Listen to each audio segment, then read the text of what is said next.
Estudio de la palabra de Dios, una serie de temas que vamos a presentar en relación a estudios que tienen que ver con catástrofes.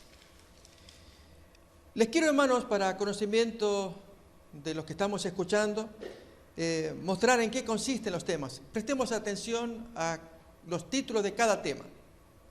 El tema general es las catástrofes pasadas irradiando luz a los creyentes de hoy. El tema de esta noche es la fe del sufriente ante las plagas de Egipto.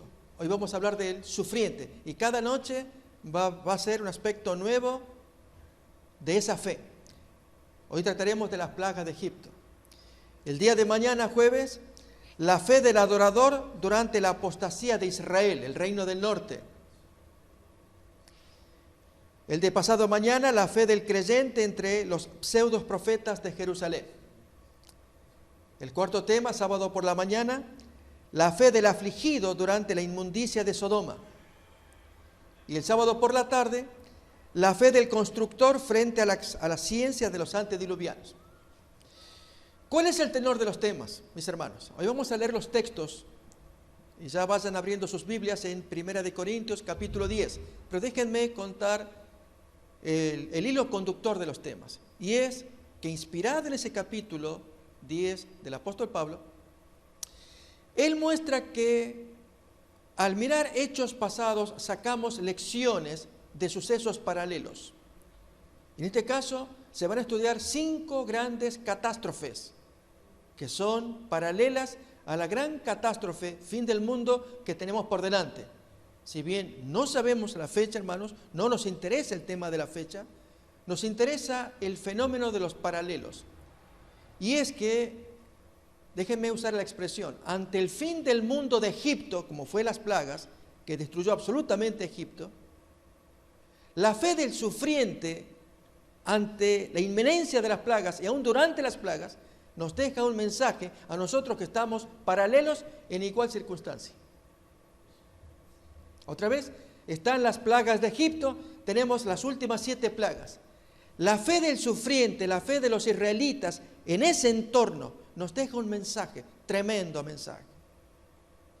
Para nosotros que estamos en igual circunstancia, paralelos.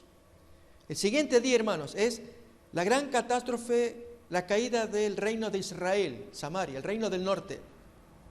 Recordemos que ese reino se había dividido en 2, el reino de Israel, el reino de David, el reino de Salomón, pero luego con Roboam. Jeroboam, su enemigo, va a tomar las 10 tribus del norte, reino del norte se va a llamar, y Roboam, hijo de Salomón, el reino del sur, con capital en Jerusalén, Judá. Ok, hermanos, el reino del norte duró 200 años en absoluta apostasía, un culto paralelo. No es el culto de Jehová, es un culto de Jehová absolutamente adulterado. La fe del adorador es el título del tema. Durante la apostasía de Israel, a mí me deja un mensaje en igual circunstancia en medio de una apostasía generalizada. En esta última parte del tiempo hay cultos paralelos asombrosos. Y si, hermanos, no nos sacudimos, no reaccionamos. Un ejemplo, y veré si esto es para el tema de mañana, si se podrá tolerar la presentación en video de un baile cristiano en un culto. Los jovencitos allí en medio de la adoración haciendo su danza, los demás filmando, y no hay un Elías, un Micaías hijo de Imla, alguien que proteste contra un culto satánico cristiano. Otra vez entonces, la fe del adorador durante la apostasía de Israel, apostasía y caída, así también en los tiempos modernos, por vía de paralelo. Tercer tema, si cayó el reino del norte, ahora le toca al reino del sur, Jerusalén, en tiempos de Nabucodonosor. Ahora son los falsos profetas que en aquel tiempo, contra Jeremías, prometían falsas esperanzas. Ahora, la fe del creyente en medio de los pseudo profetas de Jerusalén. Por vía de paralelo, hoy también, hermanos.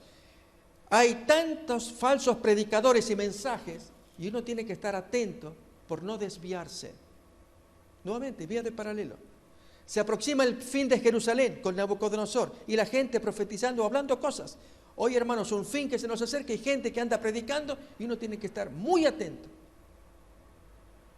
Cuarto tema, sábado de mañana. Nuevamente otra catástrofe. ¿Se logra ver, hermanos, el hilo conductor? Sodoma. El título del tema es la fe del afligido durante las inmundicias de Sodoma. Se dice del texto de Lot que él afligía su alma justa, viendo y oyendo los hechos nefandos de los sodomitas. En medio de la inmundicia de Sodoma, ¿qué hacía Lot? Afligía su alma justa. Hermanos, en medio de la inmundicia universal que estamos viviendo, especialmente en el área sexual, ¿qué tienen que hacer los santos? Imitar a Lot. Y último tema, los antediluvianos. La fe del constructor frente a la ciencia de los antediluvianos, quienes negaban cualquier evento, si nunca había llovido, si no había mar, ¿por qué este hombre construye un barco en tierra seca? La fe del constructor desafió la lógica. Hoy, hermanos, lo mismo. ¿Se entiende? Hablemos del tema de esta noche. La fe del sufriente ante las plagas de Egipto. Abrimos entonces 1 Corintios capítulo 10. Ya tenemos un panorama general, hermanos, de todos los temas. Es sacar luz de las grandes catástrofes antiguas para que esa luz nos dé significado para el tiempo moderno. 1 Corintios capítulo 10, leemos. Porque no quiero, hermanos, que ignoréis que nuestros padres todos estuvieron bajo la nube, y todos pasaron el mar, y todos en Moisés fueron bautizados en la nube y en el mar. Y todos comieron el mismo alimento espiritual, y todos bebieron la misma bebida espiritual, porque bebían de la roca espiritual que los seguía, y la roca era Cristo. Pero de los más de ellos no se agradó Dios, por lo cual quedaron postrados en el desierto. Mas estas cosas sucedieron como ejemplos para nosotros, para que no codiciemos cosas malas como ellos codiciaron. Y a partir de acá, hermanos, y aún del versículo anterior, se observa ese paralelo, comparación entre un primer modelo, en este caso los antiguos, y un posterior modelo, que seríamos nosotros. Y esa vía de paralelismo es la que es instructiva, la que tenemos que apreciar. Ya el apóstol Pablo lo dice. Ejemplo, versículo 7, es la comparación de dos modelos. No seáis idólatras, vosotros, el segundo modelo, como algunos de ellos, el primer modelo, según está escrito, se levantó el pueblo a comer y a beber y se levantó a jugar. No forniquemos, nosotros, el segundo modelo, como algunos de ellos, el primer modelo, los del desierto, fornicaron y cayeron en un día 23,000. No tentemos al Señor, nosotros, en tiempos modernos, como también algunos de ellos, en tiempo pasado, lo tentaron y perecieron por las serpientes. Ni murmuréis vosotros, es decir, nosotros, el segundo modelo, como algunos de ellos, el primer modelo, murmuraron y perecieron por el destructor. Y estas cosas les acontecieron a esa gente como ejemplo. Y la palabra que se utiliza ya es en forma típica. Lo mismo el versículo 6. Estas cosas sucedieron como tipos. De ahí deriva la palabra tipología, que es la comparación de dos modelos. Tipología es eso, es comparar dos modelos, el tipo y el antitipo. Y el tipo se va primero, que en este caso los israelitas. El antitipo nosotros, los que estamos mirando, y si hacemos el mismo error, ahí está el problema. Terminamos el texto 11. Y estas cosas les acontecieron como ejemplo y están escritas para amonestarnos a nosotros, el segundo ejemplo, a quienes han alcanzado los fines de los siglos. Y hoy, hermanos, lo que vamos a mirar es estudiar básicamente dos capítulos de Éxodo, y es el tiempo previo a las plagas. Y saquemos lecciones para ustedes y para mí. En el tiempo previo de las plagas de Egipto, las 10 ya están para caer. En el tiempo previo algo pasó. Así también hoy, hermanos, en el tiempo previo, frente a las plagas, Es importante saber qué les pasó para que no cometamos el error de algunos de ellos que sí lo cometieron. Esto lo vamos a mirar en el capítulo 5. El capítulo 4 es precioso. El 5, hermanos, es wow. Les pasó a ellos que no nos pase a nosotros, y seguramente no nos va a pasar si estamos informados y hacemos la voluntad de Dios. A ver, vamos entonces a Éxodo capítulo 4, desde el comienzo, el tiempo previo a las plagas. Recuerden otra vez, el título del tema es La fe del sufriente ante las plagas de Egipto. Éxodo capítulo 4.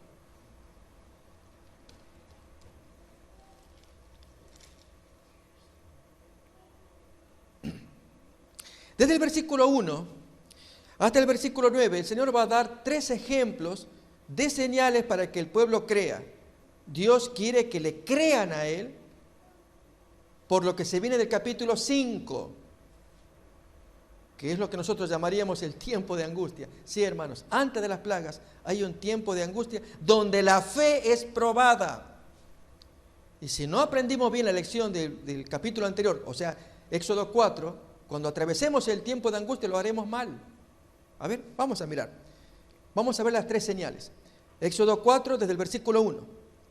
Entonces Moisés respondió diciendo: he aquí que ellos no me creerán, ni oirán mi voz, porque dirán: no te ha aparecido Jehová. Y Jehová dijo: ¿qué es esto que tienes en tu mano? Ahí viene la primera señal y es con la vara. Él responde: tengo una vara. Él le dijo: échala en tierra. Y él la echó en tierra y se hizo una culebra, y Moisés huía de ella.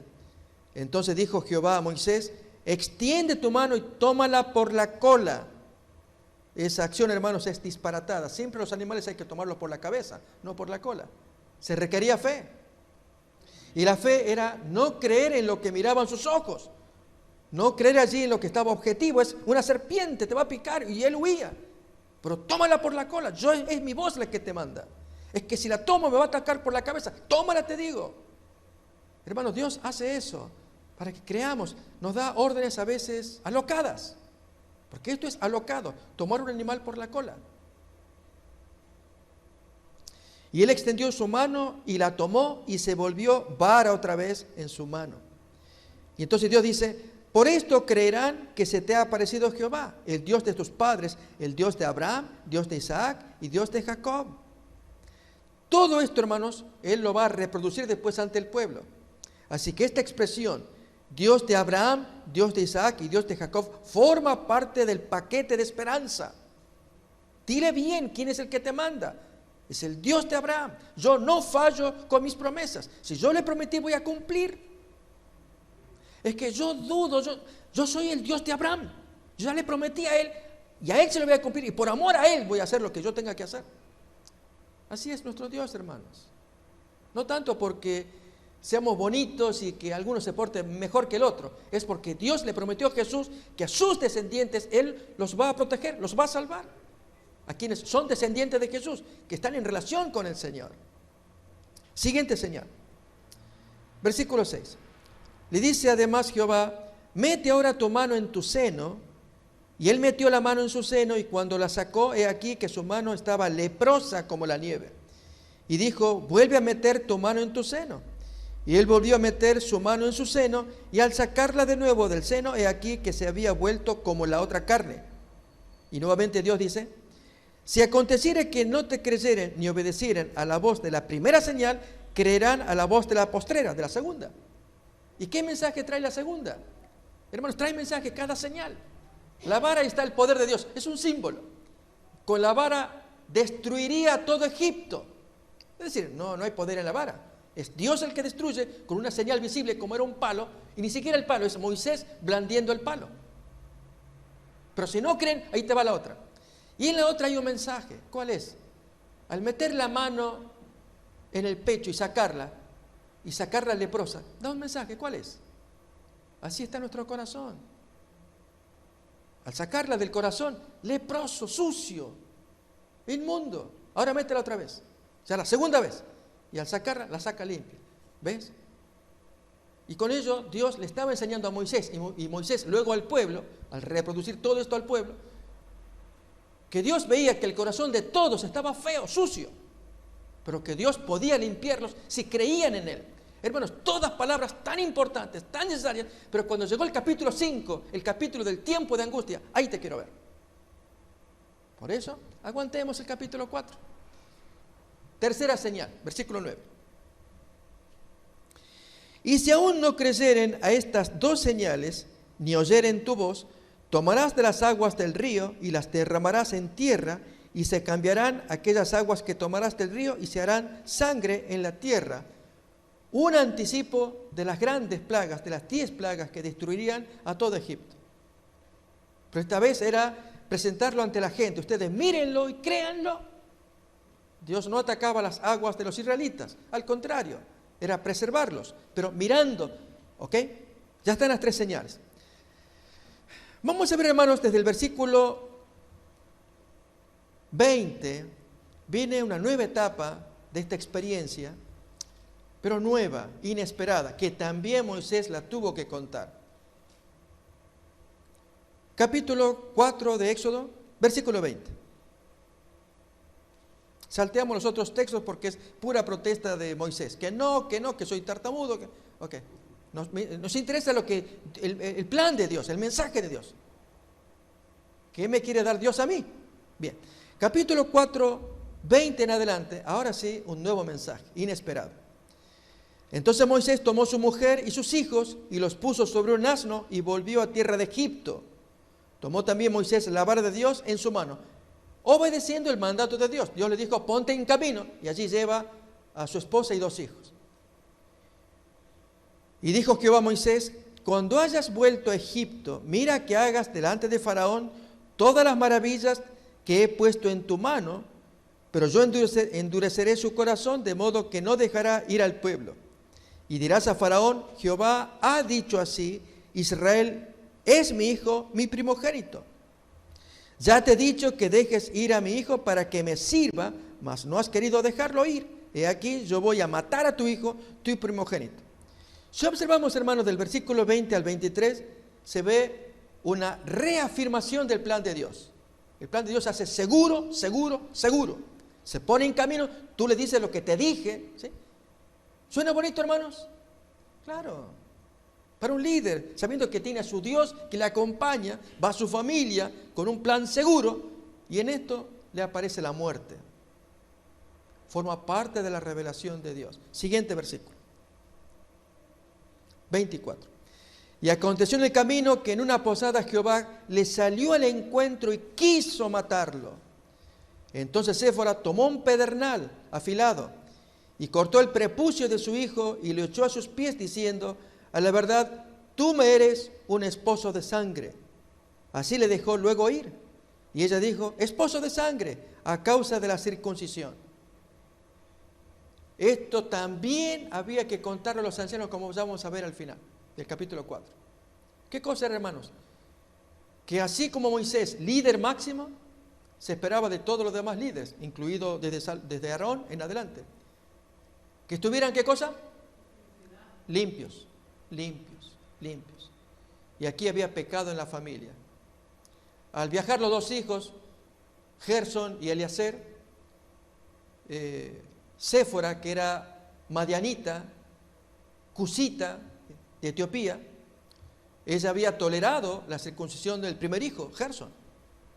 No entendía por qué, pero bueno, el esposo, pero para el segundo ya no.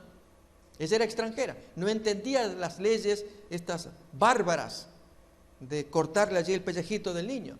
No, no lo vas a hacer. Y el ángel sale, hermanos, para matarlo a Moisés, porque tú desobedeces el mandamiento. Y la mujer entendió, y ella misma fue la que circuncidó al niño, tiró el prepucio, el cuchillo, y merece un esposo sangriento. Sí, por la circuncisión. De mala gana, decimos nosotros, pero cumplió el mandamiento. Ese mensaje, hermanos, que lo vivió en carne Moisés, lo tenía que transmitir al pueblo. ¿Cuál es? Para las plagas, ¿qué más? ¿Qué podemos decir? Hay que estar limpios. Saquemos lecciones, hermanos. Ya las iremos sacando. ¿Saben? Dios hace que avancen los días, semanas, meses, años, y vayamos creciendo en experiencia, como el testimonio que nos contaba la hermana Ángela. Pero todos necesitamos crecer. Y esta es una de las cosas muy importantes en las que necesitamos crecer. Es entender que Dios no va a tolerar suciedad cuando a sabiendas estamos cultivando, practicando o viviendo en algún pecado. Y miremos cómo va a terminar esta porción del capítulo 4.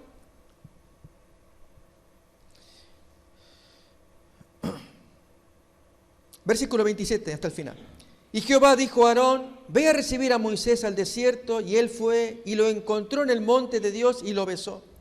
Entonces contó Moisés a Aarón todas las palabras de Jehová que le enviaba y todas las señales que le había dado. Fíjense, hermanos, otra vez. Moisés le cuenta a Aarón todo, palabras, señales. Y luego fueron Moisés y Aarón y reunieron a todos los ancianos de los hijos de Israel. Y habló Aarón acerca de todas las cosas que Jehová había hecho a Moisés, el hermano. E hizo las señales delante de los ojos del pueblo. ¿Cómo reaccionó el pueblo? Y el pueblo creyó. Y oyendo que Jehová había visitado a los hijos de Israel y que había visto su aflicción, ¿qué hicieron? Se inclinaron, adoraron, alabaron, cantaron, gozosos, felices. O sea, preparados ¿para qué, hermanos?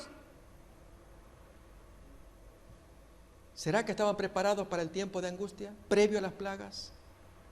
En un momento más vamos a leer citas del espíritu de la profecía. Cuando se vienen las plagas, el pueblo tiene que estar preparado, y parecería por el texto que está acá, que primeramente Moisés a Aarón, luego a Aarón a los ancianos, y luego a todo el pueblo, allí a todos. Miren esto que ha pasado.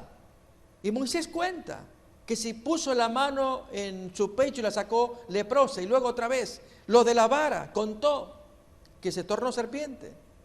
Luego hicieron la prueba con el agua, estaban atónitos.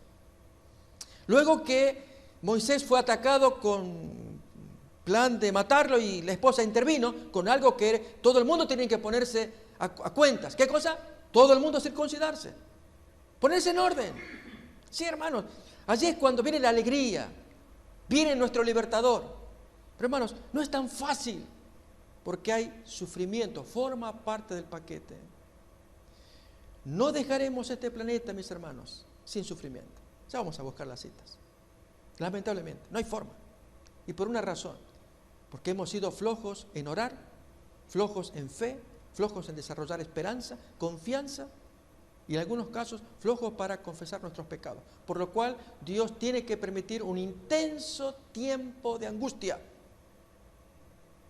antes y durante las plagas. Voy a invitar a que miremos capítulo 5 ahora, lo que llamaríamos ese tiempo de angustia previo, antes de las plagas. Después Moisés y Aarón entraron a la presencia de Faraón y le dijeron: Jehová, el Dios de Israel, dice así: deja ir a mi pueblo a celebrarme fiesta en el desierto. Y Faraón respondió: ¿quién es Jehová para que yo oiga su voz y deje ir a Israel? Yo no conozco a Jehová, ni tampoco dejaré ir a Israel. Y ellos dijeron: el Dios de los hebreos nos ha encontrado. Iremos pues ahora camino de 3 días por el desierto y ofreceremos sacrificios a Jehová nuestro Dios para que no venga sobre nosotros con peste o espada. Entonces el rey de Egipto les dice: miren, Moisés y Aarón, ¿por qué hacéis cesar al pueblo de su trabajo? Otras traducciones dicen: ¿por qué hacéis pervertir al pueblo? Volved a vuestras tareas. Y dijo también Faraón: he aquí el pueblo de la tierra es ahora mucho, y vosotros les hacéis cesar de sus tareas. Allí, hermanos, el espíritu de la profecía en Patriarcas y Profetas, página 263, habla de la guarda del sábado. Ahí ya les hacían cesar. La palabra cesar en hebreo es Shabbat, es hacerles guardar el sábado. Y Faraón: no quiero saber nada. Ustedes los pervierten, pónganse a trabajar. Y mandó Faraón aquel mismo día a los cuadrilleros del pueblo que lo tenían a su cargo y a sus capataces, diciendo: de aquí en adelante no daréis paja al pueblo para hacer ladrillo, como hasta ahora. Vayan ellos y recojan por sí mismos la paja, y les impondréis la misma tarea de ladrillo que hacían antes, y no les disminuiréis nada, porque están ociosos. Por eso levantan la voz diciendo: vamos y ofrezcamos sacrificios a nuestro Dios. Fijémonos, hermanos, que ellos le llaman ocioso a un plan de Dios, hacerlos cesar para que guarden el sábado.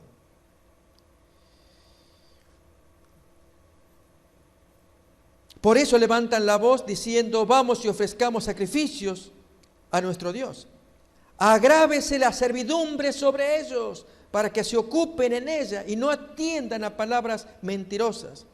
Y saliendo los cuadrilleros del pueblo y sus capataces, hablaron al pueblo diciendo: así ha dicho Faraón, yo no os doy paja.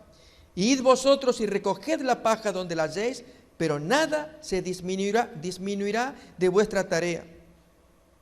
Entonces el pueblo esparció por toda la tierra de Egipto para recoger rastrojo en lugar de paja. Y los cuadrilleros les apremiaban diciendo: acabad vuestra obra, la tarea de cada día en su día, como cuando se os daba paja. Y azotaban a los capataces de los hijos de Israel, que los cuadrilleros de Faraón habían puesto sobre ellos, diciendo: ¿por qué no habéis cumplido vuestra tarea de ladrillo, ni ayer, ni hoy, ni como antes?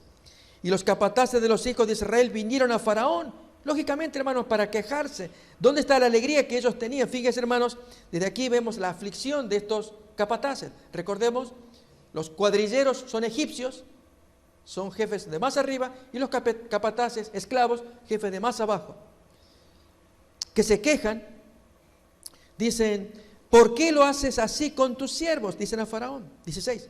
No se da paja a tus siervos, y con todo nos dicen: haced el ladrillo. He aquí que tus siervos son azotados y el pueblo tuyo es el culpable. Y Faraón responde: estáis ociosos, sí, ociosos. Por eso decís: vamos y ofrezcamos sacrificios a Jehová.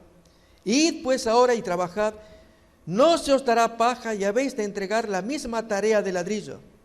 Y hermano, fíjese, el versículo 19 va resumiendo el sentir de ese tiempo de angustia anterior a las plagas. ¿Dónde está la alegría del capítulo 4 al final? Que se inclinaron, adoraron, se gozaron. ¿Recuerdan? Moisés, Aarón, los ancianos y todo el pueblo, mirando los milagros, los portentos, la vara de Moisés. Y ahora, fíjense, hermanos, el versículo 19, ¿qué resumen?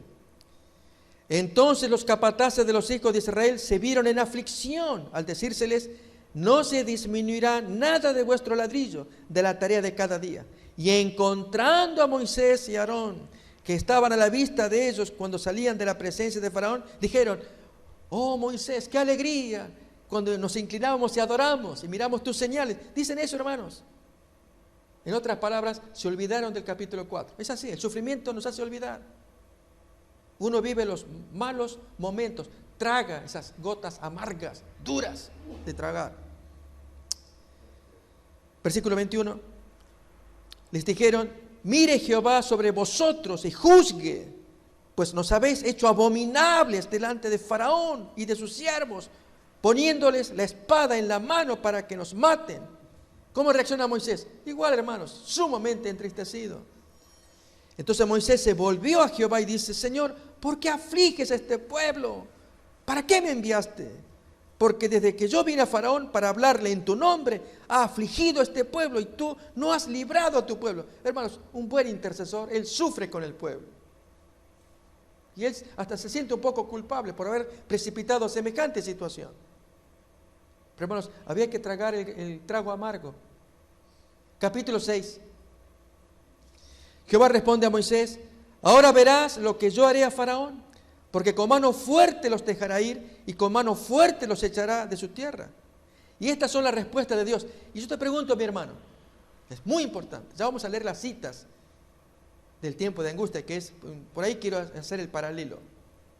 Estas palabras donde Dios aparece poderoso: yo Jehová, yo hice el pacto con Abraham, ¿te ayuda a mitigar el dolor? ¿Ayuda, hermanos, a suavizar el sufrimiento? En medio de latigazos de los egipcios que están pidiendo: produzcan, produzcan. Y ustedes de flojos hablan y hablan que quieren adorar, cuando ahora antes tenían el privilegio de que se les daba paja. Ahora ni eso, para que produzcan el doble y se callen y produzcan. Y Dios los defiende, pero con palabras que pregunto: ¿son aliento? Cuando Dios dice: yo Jehová. Así arranca, hermanos, acá. Miremos capítulo 6, versículo 2. Habló todavía Dios a Moisés Esa es la respuesta a la aflicción del pueblo. La pregunta que hago es si eso te llena a ti y a mí.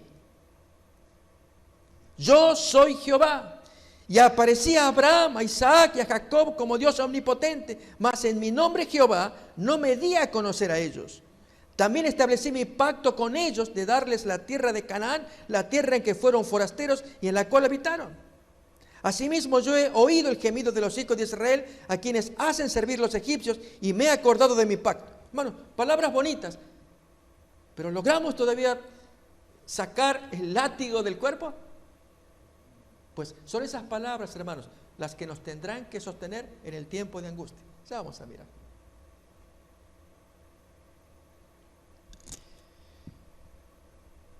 Quiero, hermanos, invitarles a que miren el capítulo 6, versículo 9, la reacción de la gente.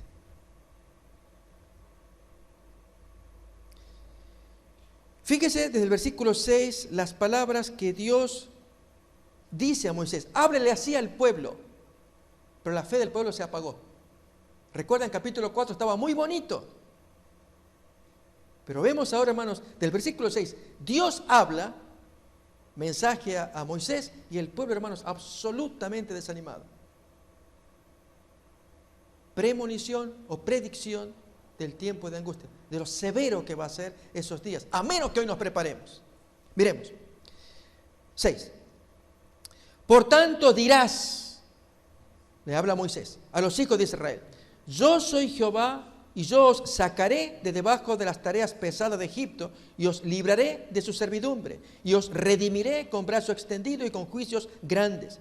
Y os tomaré por mi pueblo, y seré vuestro Dios, y vosotros sabréis que yo soy Jehová vuestro Dios, que os sacó de debajo de las tareas pesadas de Egipto. Y os meteré en la tierra por la cual alcé mi mano, jurando que la daría a Abraham, a Isaac y a Jacob, y yo os la daré por heredad. Yo, Jehová, yo soy el que hablo. Y otra vez reitera su pacto hecho a Abraham, que Dios considera tan importante. Noten la reacción de la gente. De esta manera habló Moisés a los hijos de Israel, pero ellos no escuchaban a Moisés a causa de la congoja de espíritu y de la dura servidumbre. Y hermanos, del versículo 10 en adelante, nuevamente, ahora es Dios con Moisés. Renueva la orden, métete ya, actúa ya, habla con el faraón. Y ya comienza la historia preciosa de las plagas. Primeros puntos, hermanos, lecciones que queremos extraer de esta historia terrible, de lo que yo llamaría el tiempo de angustia ante las plagas de Egipto. Y es que Dios hace absoluta diferencia entre un israelita y un egipcio. De modo, hermanos, que el sufrimiento del egipcio va. Pero el sufrimiento del israelita es tan importante, tan grave, tan serio a la vista de Dios, que Dios presta suma atención. Déjeme que lo diga en tiempo moderno. Entre tu sufrimiento como cristiano, pueblo de Dios, y el sufrimiento del vecino, dramático, hay una gran diferencia. Pastor, no entiendo, ¿usted está enseñando que hay acepción de personas? No, hermanos. Porque el sufrimiento tuyo y tu reacción pasa por un juicio investigador que va a comenzar en poco tiempo. En el caso del incrédulo, se lo va a estudiar en el milenio y con otro interés, ya como final castigo si él no se convirtió. En el caso nuestro, hermanos, nuestro sufrimiento, nuestro dolor, a Dios le importa para ver cómo reaccionamos frente a las huestes del cielo que nos observan y que damos pruebas si la fe de Cristo funciona en nuestro corazón. Y en el juicio investigador, donde se estudia cada caso, y en algún momento el de los vivos, y en el caso tuyo y mío, la reacción ante el sufrimiento es de mucho valor, mucho más valor que el terremoto de alguien incrédulo, porque eso va al milenio. ¿Notamos? Vamos a ver los textos. Capítulo 7, versículo 3 al 5, y luego capítulo 11 para meternos ya con el tiempo moderno. Capítulo 7 de Éxodo 3 dice, y yo endureceré el corazón de Faraón y multiplicaré en la tierra de Egipto mis señales y mis maravillas, y Faraón no os oirá, Mas yo pondré mi mano sobre Egipto y sacaré a mis ejércitos, mi pueblo, los hijos de Israel, de la tierra de Egipto, con grandes juicios. Y sabrán los egipcios que yo soy Jehová, cuando extienda mi mano sobre Egipto y saque a los hijos de Israel de en medio de ellos. Ellos van a conocer mis juicios. Y lo que le hicieron a mi pueblo, que lo hicieron sufrir, hermanos, en el capítulo 5. Insoportable. Parte del capítulo 6. Miren, Éxodo 11, todavía más. Versículo 4 al 7. Dijo pues Moisés: Jehová ha dicho así: a la medianoche yo saldré por en medio de Egipto, y morirá todo primogénito en tierra de Egipto, desde el primogénito de Faraón, que se sienta en su trono, hasta el primogénito de la sierva que está tras el molino, y todo primogénito de las bestias. Y habrá gran clamor por toda la tierra de Egipto, cual nunca hubo ni jamás habrá. Pero contra todos los hijos de Israel, desde el hombre hasta la bestia, ni un perro moverá su lengua, para que sepáis que Jehová hace diferencia entre los egipcios y los israelitas. ¿Notamos, hermanos? Hasta incluye los animales. El privilegio de animales que estén morando con los israelitas. Nadie va a mover la lengua, para que vean que yo hago diferencia. Sí, hermanos, Dios hace diferencia entre ti y el mundo pecador. Entre tu sufrimiento y el sufrimiento del pecador. Dios ama, hermanos, ama porque somos hijos de Dios, aunque Él sea hijo de desobediencia, es la definición más técnica. Pero en nuestro caso, porque ya en tiempo urge que arreglemos nuestro caso, porque va a juicio investigador y se define si nos perdemos o no, o nos salvamos. En el caso de ellos, si son incrédulos, ya va, hermanos, ya va, no quiero usar una expresión, pero la digo y sale, va para el descarte. Así lo decimos rápido, suena feo, pero es real, hasta que se conviertan. La diferencia, hermanos. Por lo tanto, tu sufrimiento es importante. Como va a venir antes de las plagas, lo que importa es saber, ¿y de qué naturaleza es? ¿De qué se trata? Pues vamos, hermanos, voy a invitar a que busquemos textos primeramente. Daniel 12:1, la profecía de ese sufrimiento previo a las plagas. Daniel 12:1. En aquel tiempo se levantará Miguel, el gran príncipe que está de parte de los hijos de tu pueblo, y será tiempo de angustia, cual nunca fue desde que hubo gente hasta entonces, pero en aquel tiempo será libertado tu pueblo, todos los que se hallen escritos en el libro. Si reparamos, hermanos, el texto dice que es un tiempo en el que Miguel se levanta. El sumo sacerdote Miguel se levanta. Cuando él se levanta, comienza el tiempo de angustia. ¿Dónde aparece profetizado esto? En Apocalipsis. Busquemos capítulo 15. Es cuando nuestro sumo sacerdote se levanta y deja sus ropas sumos sacerdotales para venirse con sus ropas de venganza, como rey. Miren dónde aparece la descripción. Apocalipsis capítulo 15, desde versículo 5 en adelante. Después de estas cosas miré, y aquí fue abierto en el cielo el templo del tabernáculo del testimonio. Y del templo salieron los 7 ángeles que tenían las 7 plagas, vestidos de lino limpio y resplandeciente, ceñidos alrededor del pecho con cintos de oro. Y uno de los 4 seres vivientes dio a los 7 ángeles 7 copas de oro llenas de la ira de Dios que vive por los siglos de los siglos. Y el templo se llenó de humo por la gloria de Dios y por su poder. Y nadie podía entrar en el templo hasta que se hubieran cumplido las 7 plagas de los 7 ángeles. No hay forma, hermano, de negociar en el templo. Se acabó. Pero ese tiempo de angustia se le da nombre.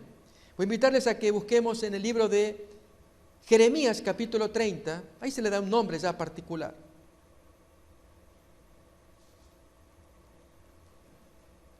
Jeremías capítulo 30.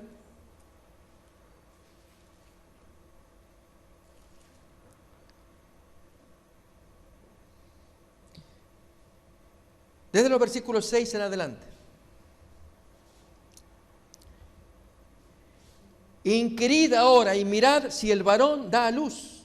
porque he visto que todo hombre tenía las manos sobre sus lomos como mujer que está de parto, y se han vuelto pálidos todos los rostros. ¿Cómo será ese momento, hermanos, en que, cómo describe al hombre en esa circunstancia? Pareciera una mujer, la forma en cómo está haciendo sus contorsiones en el cuerpo.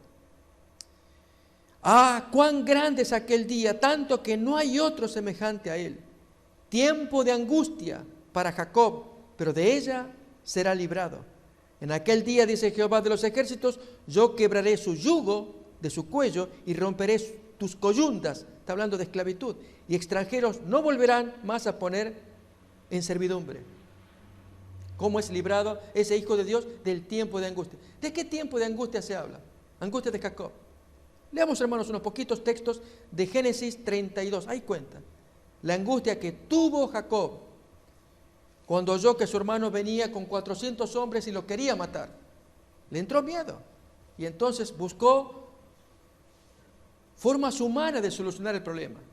Distribuyó toda su familia, 2 esposas, 2 criadas, todos sus niños, los distribuyó allí en grupos para tratar de ganar la buena voluntad de su hermano mayor, que venía con actitud de venganza, para cobrarse el daño que le había hecho, de haberle robado la primogenitura. Leemos en el capítulo 32 de Génesis. Notemos la oración que él hace luego de distribuir a su familia. 11. Líbrame ahora de la mano de mi hermano, de la mano de Esaú, porque le temo. No venga acaso y me hiera la madre con los hijos. Miremos el versículo 22 ahora. Y se levantó aquella noche y tomó sus 2 mujeres y sus 2 siervas y sus 11 hijos y pasó el vado de Jaboc, el río Jaboc. Los tomó pues e hizo pasar el arroyo a ellos y a todo lo que tenía. Así se quedó Jacob solo y luchó con él un varón hasta que rayaba el alba. Y cuando el varón vio que no podía con él, tocó en el sitio del encaje de su muslo y se descoyuntó el muslo de Jacob mientras con él luchaba. Y dijo, déjame, porque raya el alba, gritaba el ángel. Pero Jacob le respondió, no te dejaré si no me bendices. Y el varón le dice, ¿cuál es tu nombre? Y él respondió, Jacob, que significa suplantador. Recordemos que ese es el significado. Y el varón le dijo, no se dirá más tu nombre Jacob o suplantador, sino Israel, porque has luchado con Dios y con los hombres y has vencido. Entonces Jacob le preguntó y dijo, declárame ahora tu nombre. Y el varón responde, ¿por qué me preguntas por mi nombre? Y lo bendijo allí. Y llamó Jacob el nombre de aquel lugar Peniel, porque dijo, vi a Dios cara a cara y fue librada mi alma. Bonito texto, hermanos, que habla de una angustia suprema que tuvo ese hombre. De orar intensamente para que Dios lo cuide de respiro de amenaza que tenía Esaú. Y mientras hizo sus partes, distribuir a su familia, se puso a orar y en eso alguien que le toca. Y creyendo que era un enemigo, peleó y era nada menos que el ángel del Señor que venía a darle su bendición. Él se confundió, peleó hasta que descubrió que era el ángel. Y entonces le dice, déjame, ya me quiero ir. No.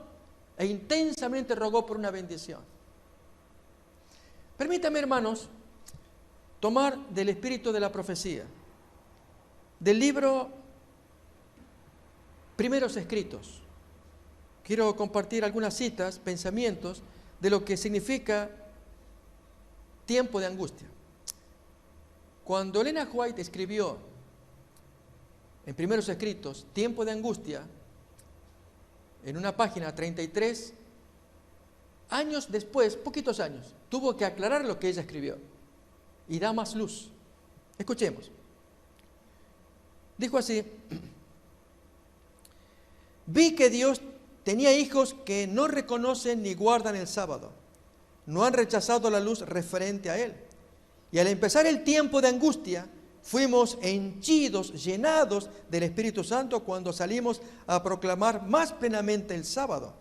Esto enfureció a las otras iglesias y a los adventistas nominales, pues no podían refutar la verdad sabática, y entonces todos los escogidos de Dios, comprendiendo claramente que poseíamos la verdad, salieron y sufrieron la persecución con nosotros. Vi guerra, hambre, pestilencia y grandísima confusión en la tierra. Notemos, hermanos, que hay un tiempo de angustia en el que se sale a predicar. Pues estamos en tiempo de gracia entonces. Entonces, ¿qué hizo el espíritu de la profecía? Aclaró ese concepto cuando dijo del tiempo de angustia previa. Escuchemos. Apreciados amigos cristianos, como he expuesto un breve esbozo de mi experiencia y visiones que se publicó en 1851, me parece que tengo el deber de repasar algunos puntos de aquella obrita. En la página 33 se lee lo que acabo de decir. Vi que el Santo Sábado es y será el muro separador entre el verdadero Israel de Dios y los incrédulos. Vi que Dios tenía hijos que no reconocen ni guardan el sábado. Y al empezar el tiempo de angustia fuimos henchidos del Espíritu Santo cuando salimos a proclamar más plenamente el sábado. Esta visión fue dada en 1847, escribe Elena White, cuando eran muy pocos los hermanos adventistas que observaban el sábado. Y de estos eran aún menos los que suponían que su observancia era de suficiente importancia para trazar una separación entre el pueblo de Dios y los incrédulos. El comienzo del tiempo de angustia, mencionado allí, no se refiere al tiempo cuando comenzarán a ser derramadas las plagas, sino a un corto periodo precisamente antes que caigan, mientras Cristo está en el santuario. Esto es lo que llamamos un tiempo de angustia previo. Y luego el gran tiempo de angustia. En ambos casos, hermanos, y más ahora que estamos en tiempo de gracia, tenemos que aprovechar el tiempo para hacer lo siguiente, es lo que quiero leer.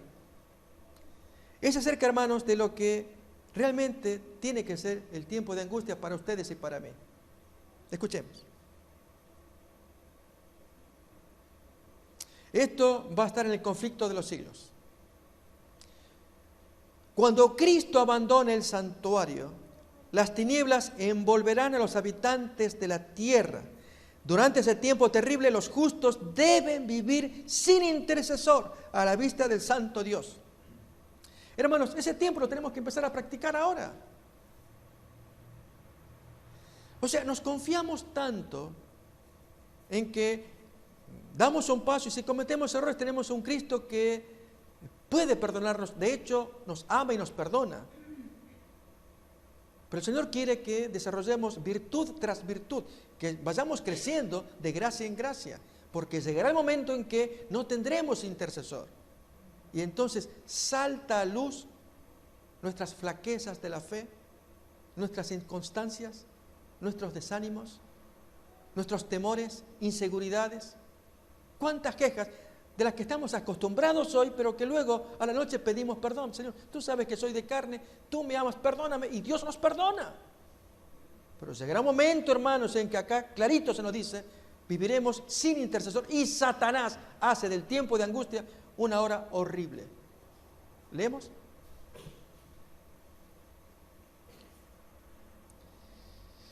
Nada refrena ya a los malos y Satanás domina por completo a los impenitentes empedernidos. La paciencia de Dios ha concluido. El mundo ha rechazado su misericordia, despreciado su amor y pisoteado su ley. Los impíos han dejado concluir su tiempo de gracia. El Espíritu de Dios, al que se opusieran obstinadamente, acabó por apartarse de ellos. Desamparados ya de la gracia divina, están a merced de Satanás, el cual sumirá entonces a los habitantes de la tierra en una gran tribulación final. Como los ángeles de Dios dejen ya de contener los vientos violentos de las pasiones humanas, todos los elementos de contención se desencadenarán. El mundo entero será envuelto en una ruina más espantosa que la que cayó antiguamente sobre Jerusalén. Hermanos, si Satanás tiene pleno control y no hay intercesor, ¿dónde vamos a estar nosotros? Sigo leyendo una siguiente cita también acerca del tiempo de angustia que considero que vale la pena reflexionar. También Conflicto de los Siglos, página 676. Mientras Satanás acusa al pueblo de Dios, haciendo hincapié en sus pecados, el Señor le permite probarlos hasta el extremo. Hermanos, pregunto, ¿qué sufrieron los israelitas de los cuadrilleros egipcios?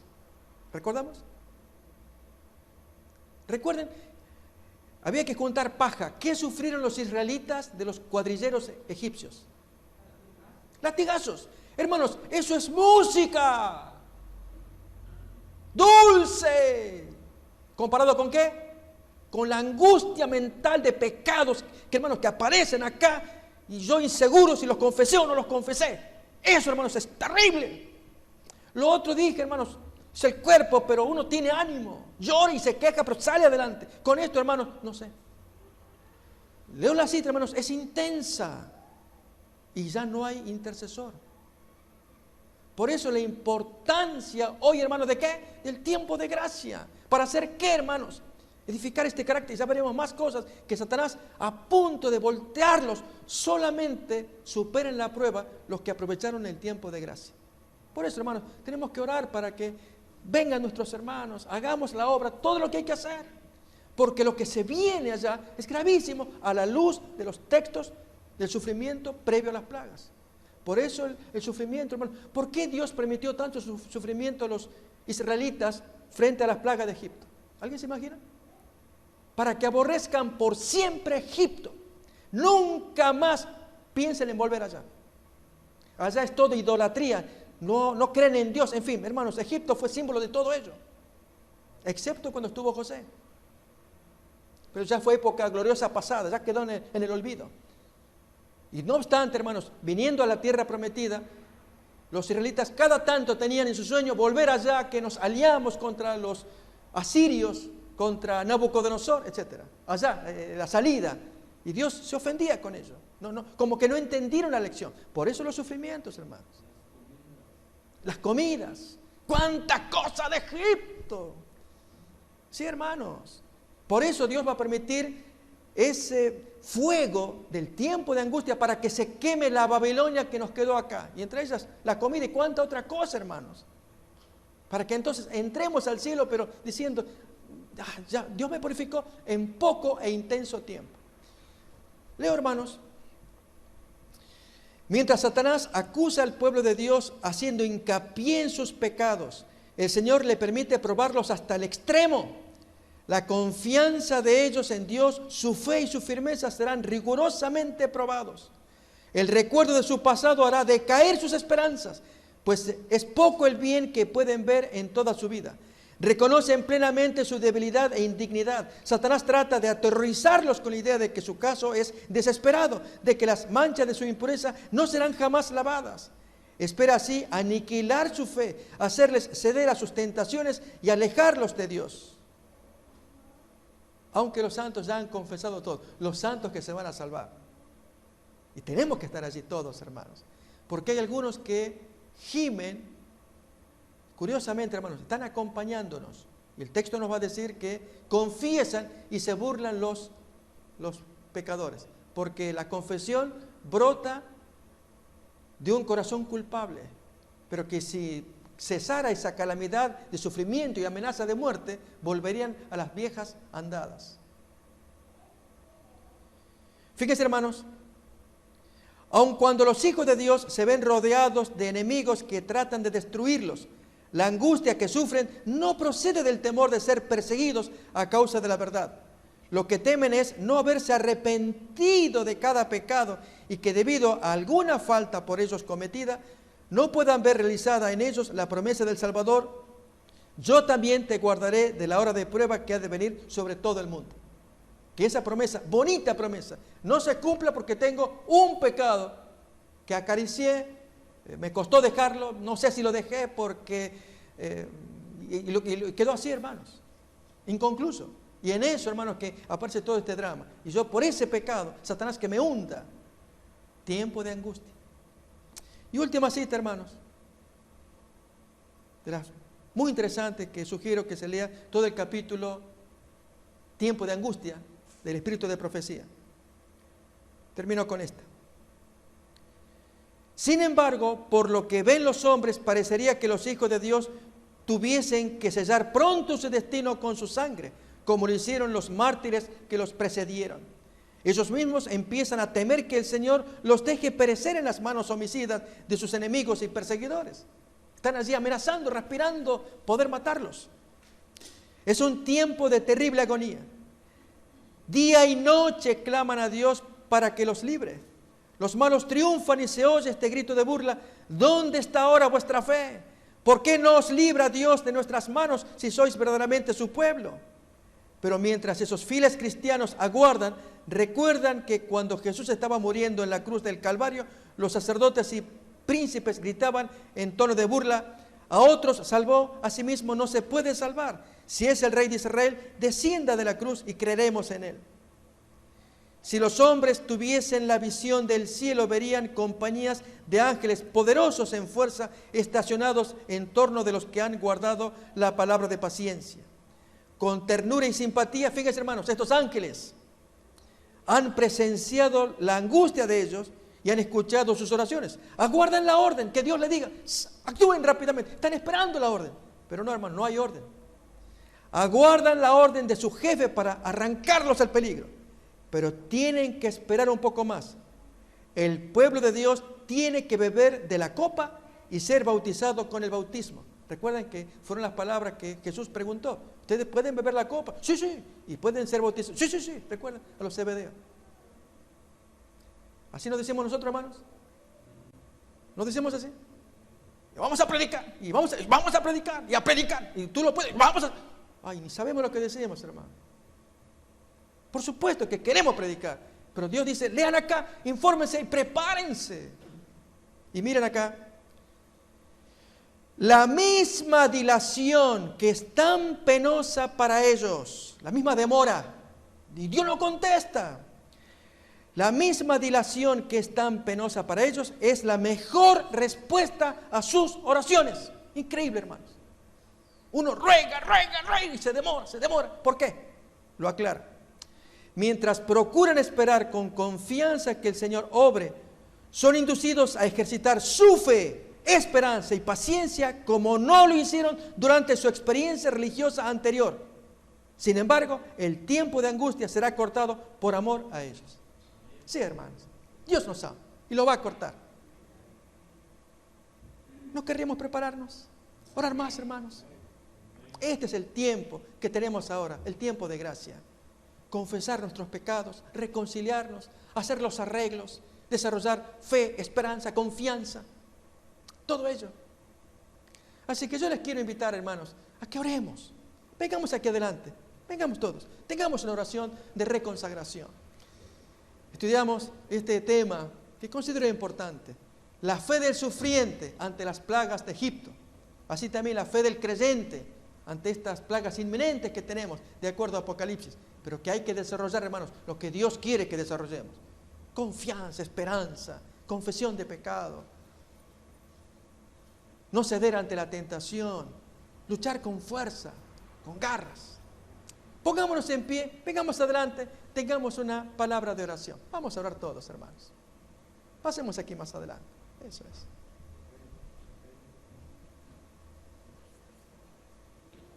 Eso, pasamos aquí adelante. Vamos a orar. Y animemos a los demás hermanos a que vengan también. Quienes recibieron el correo electrónico, manden para que escuchemos los otros temas, también de catástrofes que iremos estudiando.